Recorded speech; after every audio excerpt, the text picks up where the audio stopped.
Oh, yes. Arrogant outlaw taking the position that I take when I watch TV on Friday nights.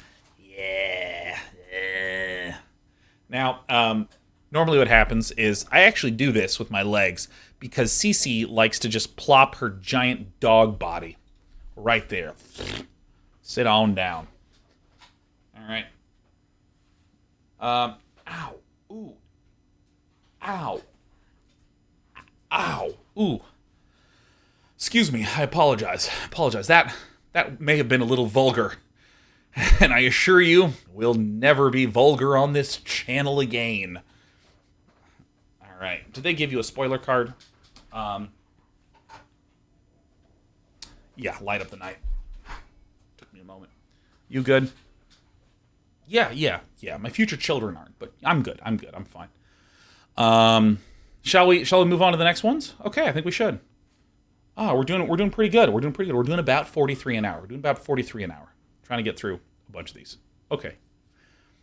Starting with the very first black card in Innistrad Midnight Hunt. It's Arrogant Outlaw, 2 and a black for a 3/2. An Arrogant Outlaw enters battlefield. If an opponent lost life this turn, each opponent loses 2 life and you gain 2 life. It's me, Vampire Spawn, but with conditions. Yeah, no thanks. I'll stick with my Vampire Spawn. I give this a Vampire Spawn out of 5. It's fine. It's a limited card. Baneblade Scoundrel, 3 and a black for a 4/3. Ooh.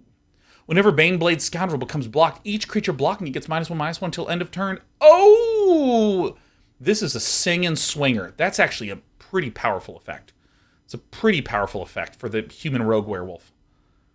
Baneclaw Marauder for a 5/4. Whenever Baneclaw Marauder becomes blocked, each creature blocking it gets -1/-1 till end of turn.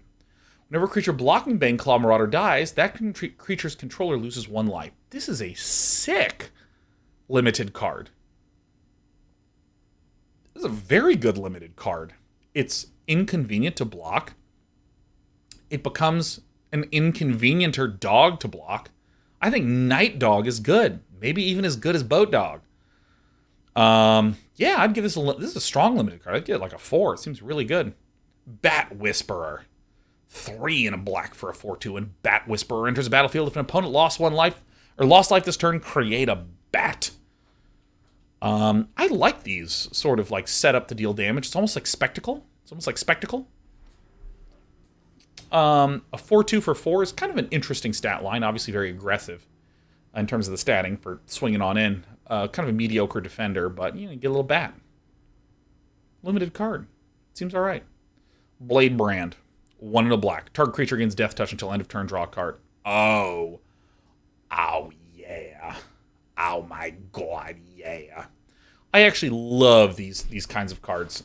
What's nice about this is that, you get into creature combat, me and Madude are going to block each other, and then you can make a small thing, get death touch, and then you draw a card. So it's kind of like turning your creature into a removal spell. And it's just a nice, reliable kind of combat trick. I think it's good. In limited. Zero, by the way, 0 in every format except for limited thus far. Yeah, you get it. Blood Pact, 2 and a black. Target creature draws 2 cards and loses 2 life. It's fine. I mean, I'll probably run these in constructed. I don't know. It's like instant divination with pain. Seems fine. It's a perfectly fine card. I think we've been looking for some black card draws. Perfectly fine in that. Mono black control has now some way to get some blood. Seems good. But losing 2 life is actually quite severe. It's quite severe. I'd give it a 1 in constructed and like a 2 in limited. Bloodline culling. Yes. This is also what's known as blocking your family on Facebook. 1 and 2 black for choose 1. Target creature gets -5/-5 until end of turn, or creature tokens get -2/-2 until end of turn. And it's instant speed. Oh. Huh.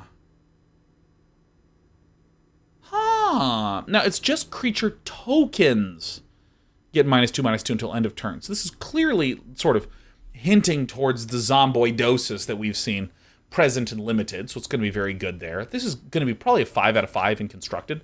5 out of 5 in limited. In constructed, if creature tokens start to become kind of relevant at all, you can just detonate the other side of the board at instant speed. Instant speed sweepers are disproportionately good. Instant speed sweepers are disproportionately good. So I'm going to give this sideboard out of 5. A 5 out of 5 sideboard kind of card. Blood Tithe Collector. Oh, absolute stop in the name of love poses. This is great. Blood Tithe Collector, 4 and a black for a 3/4 flyer. When it enters the battlefield, if an opponent lost life this turn, each opponent discards a card. Yes! Get in my limited deck immediately! Immediately! What are you doing? Please! Oh! My god, it's so good. A 3/4 flyer? Fuck. Discarding the stuff. Oh, shit! Oh, it's a good limited card. Oh, this is a pickable first picker. Oh, I love it. Champion of the Perished. 1/1 black zombie. Whenever another zombie enters the battlefield under your control, put a +1/+1 counter on Champion of the Perished.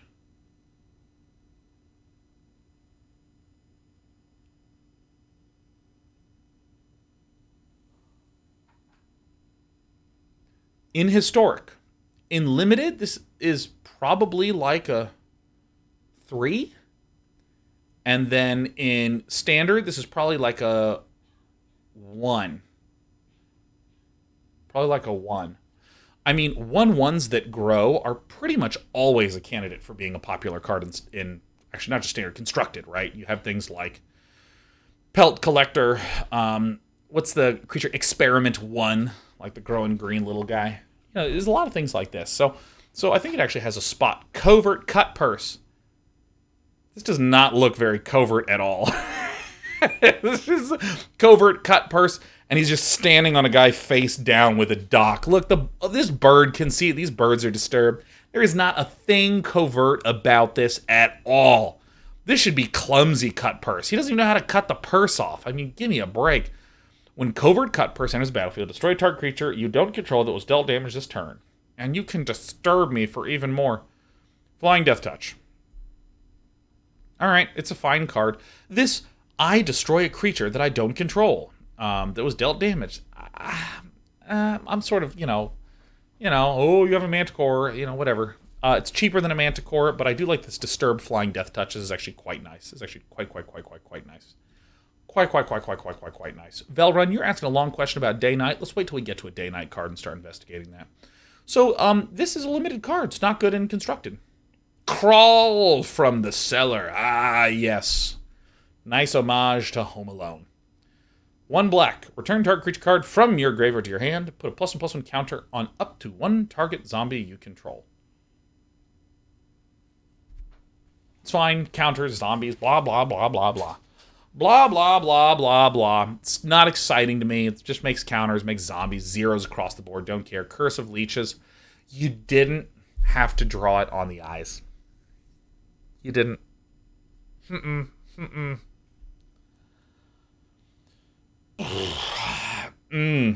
Okay, let's read the card, though. Enchant player. As this permanent transforms into Curse of Leeches. Attached to a player. Cool. At the beginning of enchanted player's upkeep, they lose 1 life and you gain 1 life. Oh, it's my favorite card in Constructed. I'm going to slurp blood. Player casts no spells during their turn and becomes night next turn. Oh, Leeching Lurker. Lifelink Nightbound. Oh.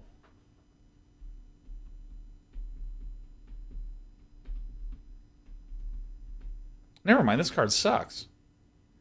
This card's terrible. Because, like, if you curse someone and we're just draining them, and then it just turns into a creature and they kill the creature, you feel terrible. You feel terrible and horrible. This is horrible. Well, I mean, it is a 4/4 lifelinker for 3.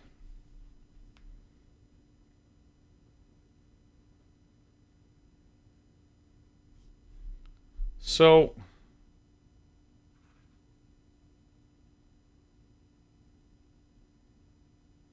I mean, I guess a 4/4 life. I guess this is like a 5 in limited, right? This is a 5 in limited.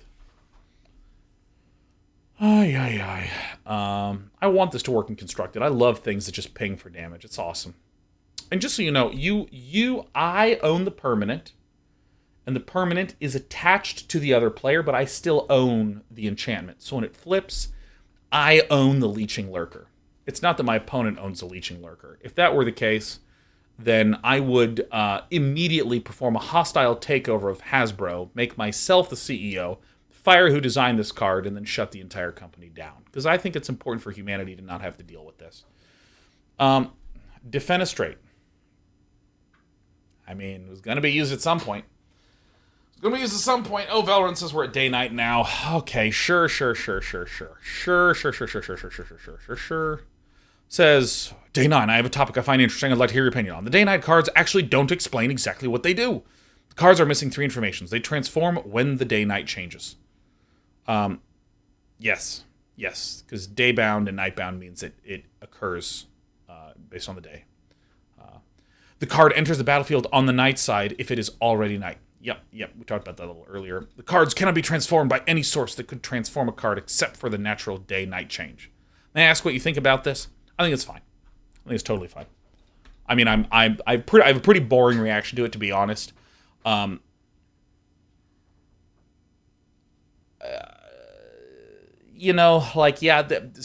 language could be changed to improve it a little bit.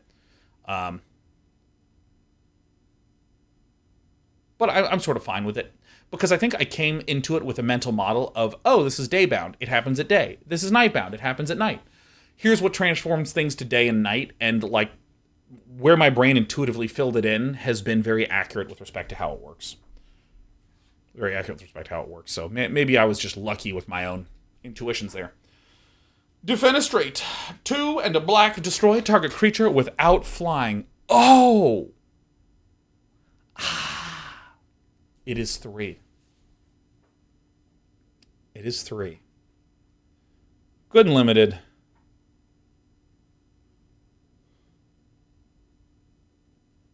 It's really funny that defenestrate means, for any people that didn't grow up in American education where defenestrate was one of those, look at the word we have in our language. Defenestrate means to throw out a window. So if your creature has flying and you throw it out the window, nothing bad happens because it just flies. But if they don't have flying, they fall to the ground and die. Perfect flavor. Garbage and constructed, 5 out of 5 in flavor. Diregraph Horde, 4 and a black. When Diregraph Horde enters battlefield, create 2 2/2 black zombie creature tokens with Decayed. When you do, exile up to 2 target cards from a graveyard. Obviously a limited card, but a 3/4 for 5 with some zomboids is actually pretty good. Pretty good. Forgive me. I'm actually going to take a mini break after I finish the black cards because I've been pushing energy out. And as I talked about before, I've been having a little bit of sleeping issues this week. Just want to be gentle to my fragile, giant, blobby horror body. Dreadhound, it's a bad dog. 4 and a pair of blacks for a 6/6. When Dreadhound enters the battlefield, mill 3 cards. Whenever a creature dies or a creature card is put into a graveyard from a library, each opponent loses 1 life. Oh my god, this bad dog, demon dog, is a good dog. You know what I mean? It's a good dog. That's a good dog, man. It is just zapping and popping and hurting and paining. 6/6 big dog? Do I need more explaining? This is an incredible limited card. It's a huge body. It burns for extra health. I love it. Duress. Oh my god, the art on this is so good. Oh my god. Oh.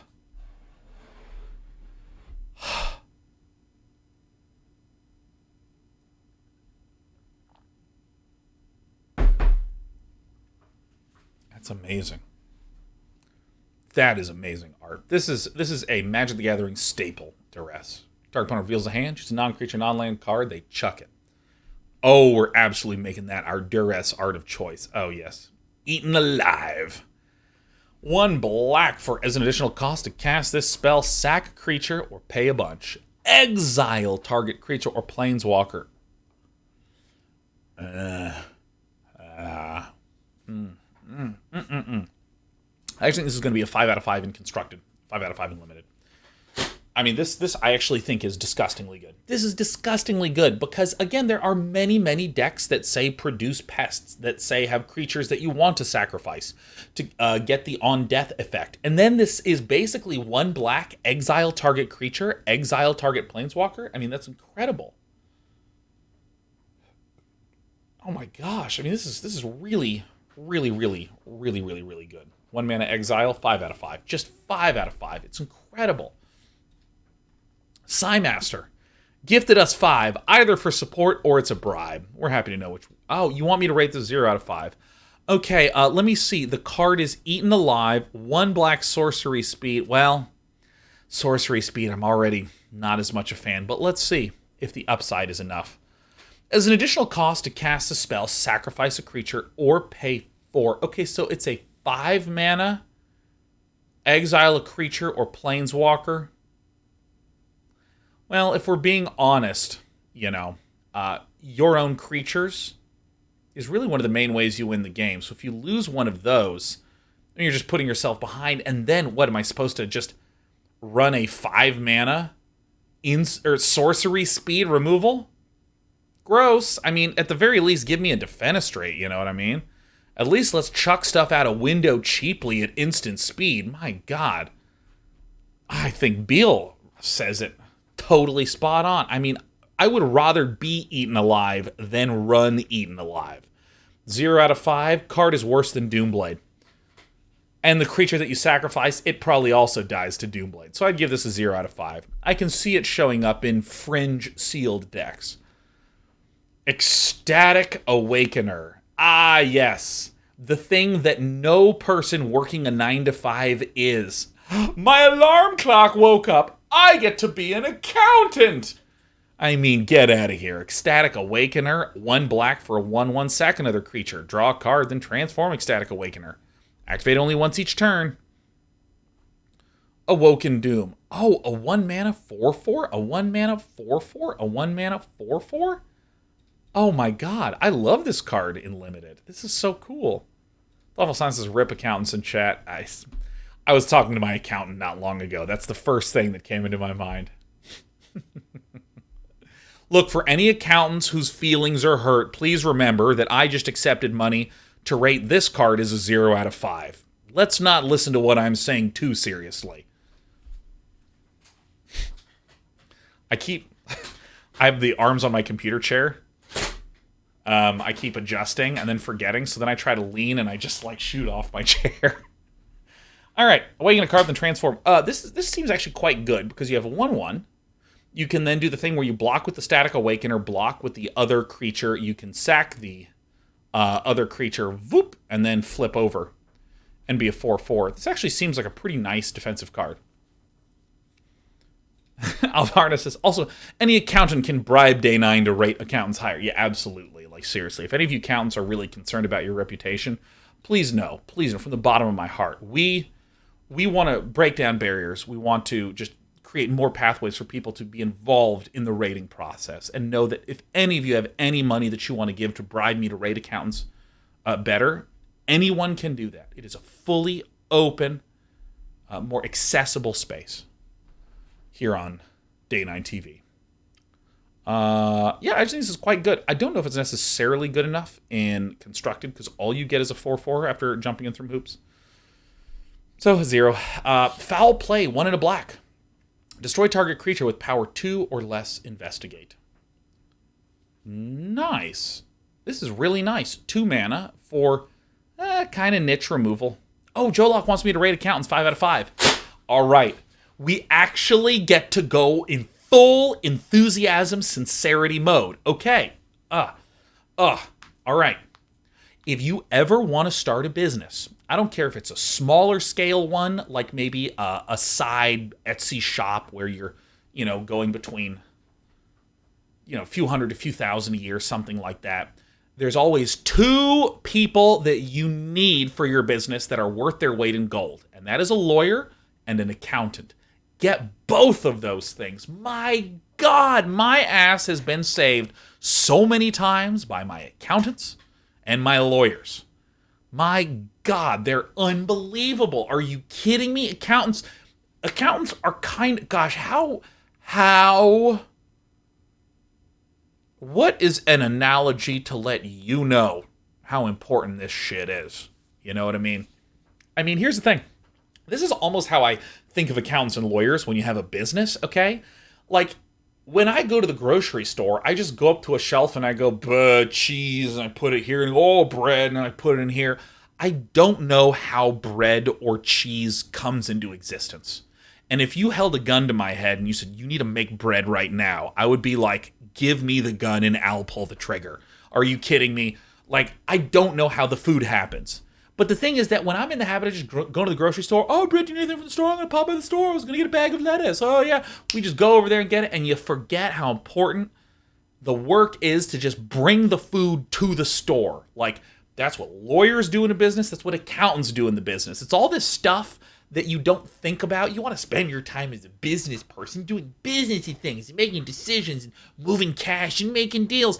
And the ones that allow and make that happen is your fucking lawyers and your fucking accountants. Get a lawyer, get an accountant. And if you think that you're paying too much, you're definitely paying too little, okay? You definitely are paying too little. Worth their weight in gold. 5 out of 5s to accountants and lawyers in chat. This is my cat. Despy, stop drinking my water. All right, well, that's fine. Actuaries are so much cooler than accountants. Listen, if you want to start a business, get an actuary and a mortician. They're worth their weight in gold. All right. Foul play is actually pretty good because it is a short-term removal with potential long-term to redraw. It's very, very narrow, but this is the kind of card that, you know, you would run like 2 Blood Chief's Thirsts or 2 Shocks in a red deck. You might run 2 foul plays in a black deck, just as like, stuff that you'd sideboard out that you'd get a little bit of long-term value for. Hey, Dad Memes 8705. Hey, Dad Memes. Thanks for the 5 gifted subs. Says, rate bribery as a concept a 0 out of 5 with a defense of free market personal integrity. Here's the thing. You said rate bribery as a concept a 0 out of 5. And I'm like, I'm with you. And it says, with a defense of free market personal integrity. The free market is like one of the most bribery-heavy things that has ever fucking existed, man. Like, yeah, I mean, some of the benefit of free market is that everyone can sell you a towel, right? I'm going to staple cotton together and sell it as a towel, and there you go, right? You can do that. Anyone can do that. It's a free and open market. But then also I'm like, dude, I'll give you a cut of my towels if you sell only my towels. And they're like, of course, it's free market. You know what I mean? Like, come on. So, like, you want me to rate bribery as a 0 out of 5? Oh, okay. Well, in that case, let me use the language of free market. Well, see, I hear at Day 9 TV, someone who's been receiving 5 gifted subs at a time to change ratings due to the whims of my viewers. I don't believe in bribery. I think it's important that you know that when you come to Day 9 TV, you can trust me. And that I can be someone to deliver that expectation of trust and that pact of trust that you expect and that I expect together. And I can think of no better way to christen that trust than a transactional exchange that lets you know that I care specifically about your opinion and your needs and your wishes. I'm going to take care of you. And caretaking is the absolute highest form of transactional trust that can exist in an open and free market. So really, if any of you are looking for a mutually beneficial deal that could potentially harm other people that simply don't have as much money, let me know. I'm on your side. All right, let's come back to Ghoulish Procession. That was actually pretty good. I'm actually pretty proud of that one. I'm pretty pleased with myself. I gotta say. Uh-oh. Kraytalk just gifted us 5. Kraytalk, is this kind support? Is this kind support, or is this... This is a request for a re-rated. Dad Memes. Kraytalk says, a rate bribery of 5 out of 5, but short. Bribery's great. You get what you want? I'm richer. All right, 5 out of 5. Dad Memes gets 5 more substances. That was amazing. Thanks, Dad Memes. All right, Ghoulish Procession. We're coming back to it. By the way, Dad Memes, Is your name Dad Memes? No, that's why I'm so fucking confused. The bones are their dollars. That's the night the skeletons came to life. All right, Ghoulish Procession. 1 and a black. By the way, for any of you who don't know the reference, watch I Think You Should Leave. It's very, very good. I love petting my cat. Oh, what's this? What's this? Is this dust? Is this a scab? What is that there? Almahuna, gift in 5. Is it warm support or is it a bribe? We can't really tell. And in the year of 2021, it's hard to tell. Almahuna says, rate cats 1 billion out of 5. This is my cat. This is Despy. I love being annoyed by her so much. She's so annoying, but look at how happy she is. She's purring. She's really sweet. She's really affectionate. She meows when I say her name. Despy. Come on, Despy. Despy. I swear to fucking God, she meows when I say her name. But either way, the reason why I love this little cat so much, and the reason why I love rating cats 1 billion out of 5, is that the times when I feel terrible about myself, you know, maybe I did a show and I just thought I did a terrible job. Or I was losing my train of thought and I was losing my games on air and people making fun of me and I feel bad about myself. Or maybe I tried to do something ambitious on the business side of things and it went sideways and I just feel like such an idiot. I come in here and I see these cats and they're just so unrepentantly happy to see us. This little cat comes in, she's like, Dad, and, meow, and she just like runs over to me and she always wants to be nearby. And it's just nice to look at a little tiny baby darling animal like this who just wants nothing more than to hang out and be sweet and be loved. And it just makes me feel so happy. And I think that that's an important thing. Not just in the form of, like, animals, but also in the forms of, like, people you know. You can feel like such an idiot and have something terrible happen and feel bad about yourself. Maybe you even were the one that fucked the thing up, and it sucks.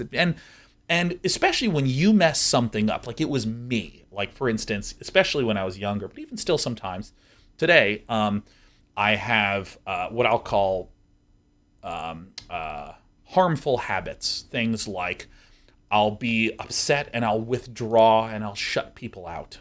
And or I will be upset and I'll get kind of snippy and frustrated with people that have nothing to do with it. Things like this. When something like that happens, you can just be like, oh, God, I'm literally hurting other people because I'm having a bad day. Ah, fuck. And then you start hating on yourself and it feels bad and it feels hard for me to forgive me. It's hard for me to feel okay with me having made a mistake. And that's what's wonderful about having little, soft, darling, furry baby cats and really nice friends who can sometimes do some of that little support for us, you know. Hi. Hello. Do you want to be put down? Hold on, one meow for the audience. Dispy. Oh, you're not happy at all, are you? Okay. All right, let's go to Ghoulish Procession. Here we go.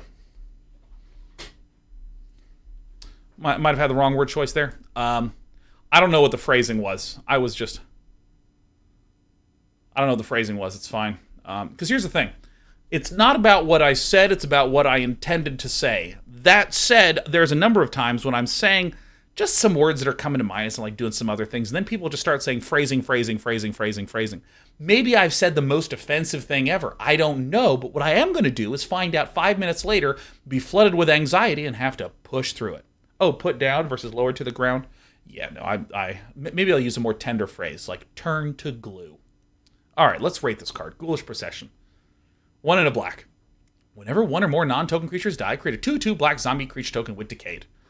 This ability triggers only once each turn. All right. This card sucks. Is it a good card? No. Is it a limited card? No.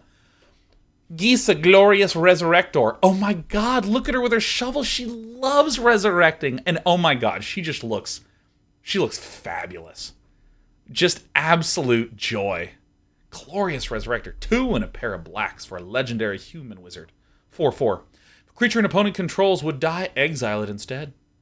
At the beginning of your upkeep, put all creature cards exiled with Gisa Glorious Resurrector onto the battlefield under your control. They gain Decayed. Oh my God. I didn't realize this was an image of us drafting Gisa. Are you kidding me? Can you imagine defenestrating something and then having Gisa Glorious Resurrector bring it back? Oh. Now, decayed creatures can't block, and they're only available for a turn, but can you imagine if there's some sort of triggered, activated ability on those decaying creatures? Oh my God. 5 in limited. Constructed... 0! Moving on to the next one. Graveyard Trespasser. The reason it's 0 is that it's a creature that requires a lot of setup and a lot of time to pass in order for things just to be able to attack once.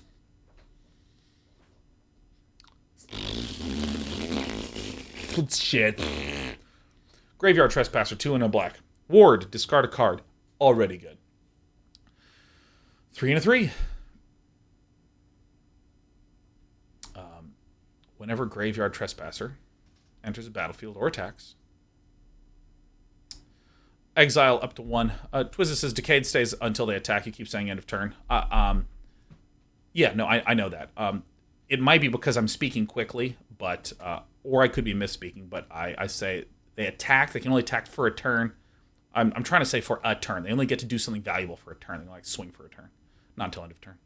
Or discard a card. 3/3. 2 and a black.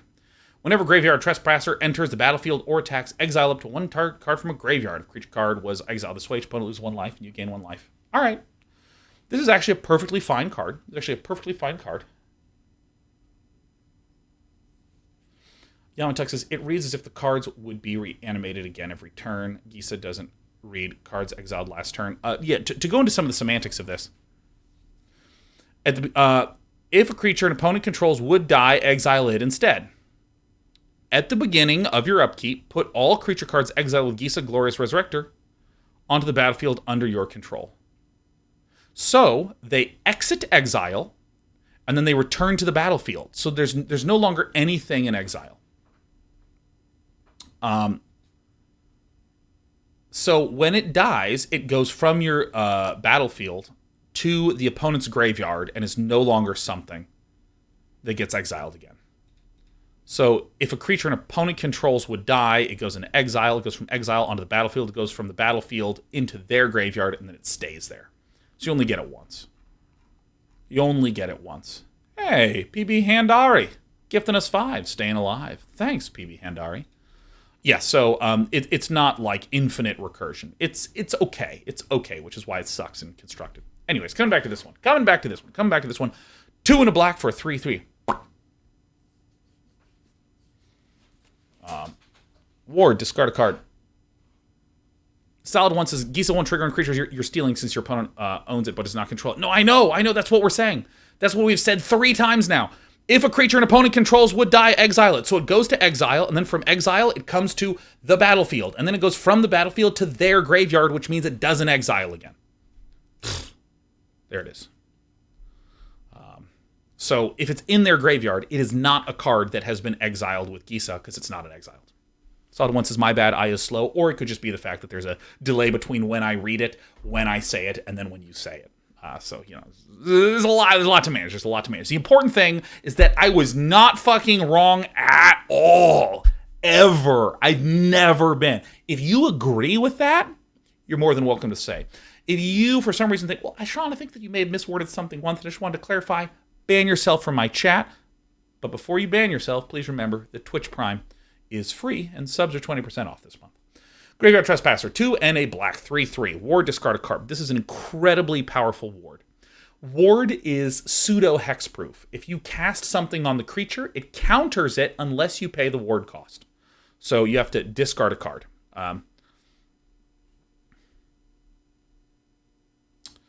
Whenever Graveyard Trespasser enters the battlefield or attacks. By the way, I have to back up. Ballin Wallen might be responding to someone else, but it says, the thing about Gisa is that the cards stay exiled, regardless of if you ever put them into play or not. So if we come back here, this is, if a creature an opponent controls would die, exile it instead, right? So they have a creature, it died due to a removal spell. At the beginning of your upkeep, put all creature cards exiled with Gisa Glorious Resurrector onto the battlefield under your control. So right away, they exit exile. They are not in exile. They go from exile into the battlefield. Now, if you were talking about a different corner case, which you may have been doing, my apologies. The different corner case is if the creature dies, like, for instance, if I cast a sweeper, so I lose Gisa and my opponent loses all their creatures, all those creatures go into exile. And then this line at the beginning of your upkeep, do blah, blah, blah, that never triggers because Gisa's dead. And with Gisa dead, they just stay in exile in that case. So if Gisa dies and these creatures die, then they do stay in exile forever. They're no longer in the graveyard. If at any point they go onto the battlefield, they have exited exile. So, again, I'm not entirely sure which thing you were responding to. So, again, but I think that's an important thing to clarify because this is one of those cards where you can read it and get it and then reread it and go, wait, but is it this way? And then reread it and then go, wait, but is it this way? And then reread it and then go, wait, but is it this way? I think it's this way. Because it's a fucking Magic card, and that's the way this game works. And can I just say for a moment, can I just get on my fucking soapbox, which, by the way, this is a premium gamer chair that comes built in with a soapbox directly under your seat for leg support, okay? It's just an incredible design. Every gamer should have it. So my built-in soapbox is, I always hate when people say, you gotta read the card, D9. Reading the card says what the card does. Shut the fuck up. Here's why. If you could read the card and very plainly understand all of its properties and very simply and plainly understand all of the consequences, Magic would fucking be boring. It would be the tic-tac-toe of Wizard spell games. It would be so bland. So what do? They keep adding more complexity. They keep adding in more. Well, it's not just a human or a frog. It's actually, we can have multiple types, like a human wizard. And then these symbols actually matter. And then these things matter. And then there's properties on the card. And there's different locations in graveyard and exile on the battlefield. And there's now, like, whether it's day or whether it's night and all this sort of stuff, you know? Like, there is so much stuff here. And when Magic was at a place where there were less things, there was less stuff on the cards, the game was more boring. So they had to add more stuff because then players start missing things. But then that also means that other players start seeing things. So all of a sudden, you actually have the ability to have gameplay, right? It's almost like when you look at more twitch reflex action games, like a first-person shooter, where you have to quickly aim and shoot, right? Like, the fact that that is hard to do is the game. If it was like, I'm going to aim at this person, let me just okay. I got him. Headshot. Gamered. Oh, you know, it's so funny you can't even see what I was aiming at. I was aiming at my own forehead. Yeah, no, I just see these just absolute arrogant buttheads in chat sometimes being like, are you not reading the card? That's what the game is. If you see like a top-ranked Counter-Strike player enter in and go pick, and then doesn't get the fourth person, you know what you see chat do? You know what you see the crowd do? They erupt. They go, oh my God, that player's so good. He almost got all 4 enemies that were guarding that bomb site. That was an incredible play. I mean, he fell short due to that 4th guy, but man, this person got 3 out of the 4. No fucking Magic players go, oh my gosh, he tracked 8 of the complex interactions, but missed the 9th. Fuck, he was so close to a perfect run, but you gotta give it up for the fact that he was able to sift through all those 8 complexities so quickly under so much pressure. Oh my God. And there needs to be fucking more of that.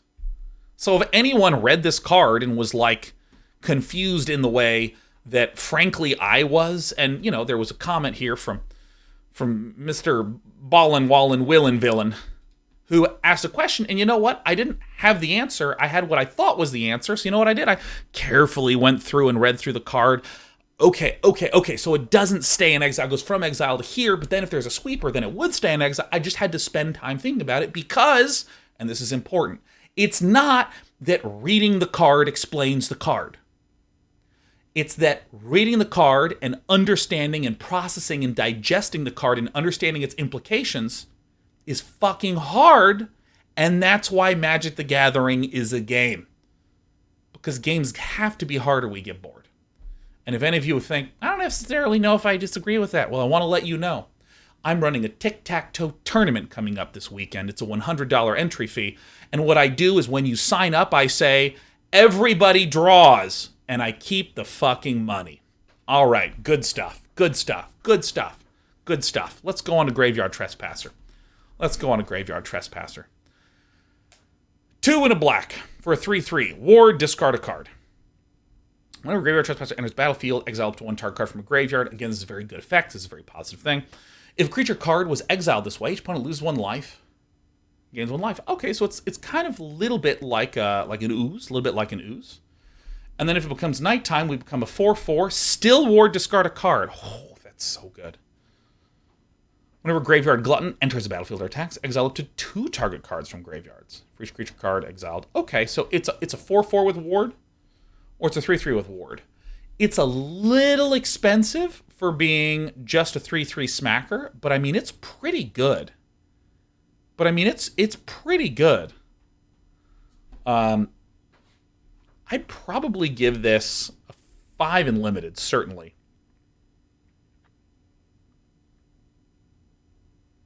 Lassafras says, I'm just dropping 5 gifts for the monologue. Thanks, Lassafras. We appreciate you.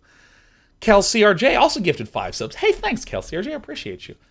I think that this is going to have some sideboard merit in Constructed. It's just a little pricey for being a 3/3. It's a sticky, pricey card, but it's still a little pricey. It depends a little bit on the black style of deck. If you're more of a control list, this is going to be a lot weaker. If you're more of like an aggro list, like black-white humans, obviously you have a human that is sticky and dealing damage and stuff. But again, just like a 3/3 or just a 4/4 can often not quite be enough. But this Ward discard a card does give it some resilience. Yeah, I think it actually has some merit. I'd still give it like a 2 out of 5, 3 out of 5 in limited. It's not as much of a bomb. It's not as much of a bomb as I would have thought. But yeah, all right, moving on. My God, that rant really took it out. Oh my God. That was a good rant. Calcier J says, can I hold on to my bribe and at work and listening, and I'll pop in later when I hear something I want to change. If not, enjoy my money. Love your shirt. Hey, thanks. Trans rights are human rights. Yeah, just start adding me. At me aggressively, Calcier J. Heirloom Mirror. Ooh, love it. Reminds me of the movie Hereditary that I never want to see again. 1 in a black. Pay 1 life, discard a card, draw a card, mill a card, then put a ritual counter on Heirloom Mirror. If it has 3 or more ritual counters on it, remove them and transform it, activate only as a sorcery. Inherited Fiend. A flying 4/4. Wow. Exile target creature card from a graveyard, put a +1/+1 counter on Inherited Fiend. Wow. Oh, I mean, this is an extremely strong limited card. It's kind of a slow-ass limited card, but I mean, this is very, very good. A 4/4 that exiles things from the graveyard in a set that has flashback, that has disturb. Oh, yeah. Oh, fuck yeah. Oh, ship it. Get it. Twist it, turn it, bop it. Constructed, 0 out of 5. Terrible. You never want to be looking at a mirror in Constructed, because then you might see yourself. Truly horrifying. Hobbling Zombie, 2 in a black, 2/2, Death Touch. When Hobbling Zombie dies, create a 2/2 black zombie creature token with Decayed. Great limited card. Solid body, a little bit of recursion. Nice. Infernal Grasp. LOL. I thought this was this guy's tongue at first. I was like, oh, this person only has 1 knuckle worth of finger, and this person's got that red tongue. 1 in a black. Destroy target creature, you lose 2 life. Oh my God. 10 out of 10. 10 out of 5. One of the best cards I've seen ever. Destroy target creature. It just destroys target creature. Shadowcat says, oh, I also thought it was the tongue. Maybe this actually is the tongue, but his tongue is actually like unfurls out to be a hand and forearm going all the way back. Yeah, this one is it. This one is it. Like losing 2 life, it's fine. 2 mana removal, I value extremely happy. This is a very, very good card. it's a better Doomblade. It's a better Doomblade. I can't believe it. I can't believe it. We found something that's a better Doomblade. What are the odds? Jadar, Ghoul Caller of Nephalia. Oh. Hey, Lucas Moratore, thanks for the 5/the bribe. 1 in a black at the beginning of your end step. If you control no creatures with Decayed, create a 2/2 black zombie creature token with Decayed. Nice! Nice! You want me to re-rate Infernal Grasp as a 0 out of 5? You want me to re-rate Infernal Grasp as a 0 out of 5? Okay. All right. All right, let's take a look at this card. First of all, it does do something positive, but second of all, it brings you closer to losing the game. You never want to just risk losing the game. Why? Why? You know, there's a reason why people say that supports are what win Dota games, because they're the ones trying to protect the towers. They're the ones trying to make sure that there's time for this fuckface carry, who's bad, by the way, to get enough impact to do something. No, keep your towers up. Try not to lose the game. Imagine if someone said, I have this really great F1 racing car. The way it works is when you floor it, you first go backwards half a lap. And then the idea is that that gives you so much juice, you go forward. No, you don't want to lose your life. Losing life, not very nice. All right. Like, if you think about it, the worst card in the history of Magic is Healing Salve, where you have to pay 1 mana to gain 3 life. You know why people say that sucks? It's because it doesn't impact the board, you know? Now, why would you want to pay mana to lose 2 life? Clearly, Infernal Grasp is worse than Healing Salve. By the way, that word is pronounced salve. However, I play with enough Dota players who have called it salve that I now call it salve. It's a healing salve. I have a salve. Because when I say I have a salve, no one knows what the fuck I'm talking about. No one has a clue. My God. It's for the same reason that in America we call the man Van Gogh. Van Gogh. It's pronounced salve? Hold on. Yeah, let me get my phone. Yeah, there's also an L in salmon. What do you think, call it salmon? The fuck out of here, man. You guys don't know how words are pronounced. Look, Merriam-Webster Dictionary app, ship it, search S-A-L-V-E. Salve. You fucking hear it? Let's turn it up. Fucking let's drop the beat. Salve. Salve. There it is. It's salve. Don't think I don't know words. And it's not pronounced Van Gogh. It's pronounced something Dutcher than that. You know what I mean? It's Dutcher than that. Yeah, that's why I brought it up. Derelict 014 just gifted us 5. Thanks for the support. Thanks for the bribe. You can pass. Derelict says re-rate Infernal Grasp was a 2 out of 5. This will be the final re-rating of a re-rated card. Final re-rating of a re-rated card, okay? Infernal Grasp. Well, it doesn't do nothing. I mean, it does destroy a creature. Removal, perfectly good. Although Wizards has done a really good job of making removal not as important. There was a period of time where, you know, why play big creatures? It just gets removed. So they've done a good job of trying to make things removal not as impactful. So this is a removal, which again, not as impactful. But you know, you lose 2 life. I would rather run Murder. It's 1 more mana, but I get to, you know, stabilize with my health. I can see it showing up in a Fringe deck. All right. I got to speed up, or we're going to be here all day. All right. A4 Shield Maiden, Sable Gar says pronounce it, and then you typed S-A-L-V. You got it. Salve. No problem. You know what? I'm going to have this thing on quick load. Oh, you want me to pronounce it? Salve. I can do that, A4 Shield Maiden. It's not an issue. Sable Gar says pronounce it salve. No problem. Salve. There you go. Thanks for the 10 gifted subs, friends. That's like really great. Be warned, you do type. I can't hear what you're typing. I just look at it. So there it is. Look at that. Salve. No problem. If any else of you, any of the other humans want to get 5 subs, I can hit this button as well. Salve. No problem, everyone. Much love. Thanks so much. All of you are better gamers.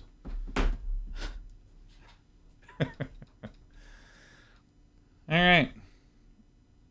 Oh, I took a coconut, I cracked it, and split it into 2 halves. Like, there's actually, like, most English words that have that shape. Just ditch the L, you know what I mean?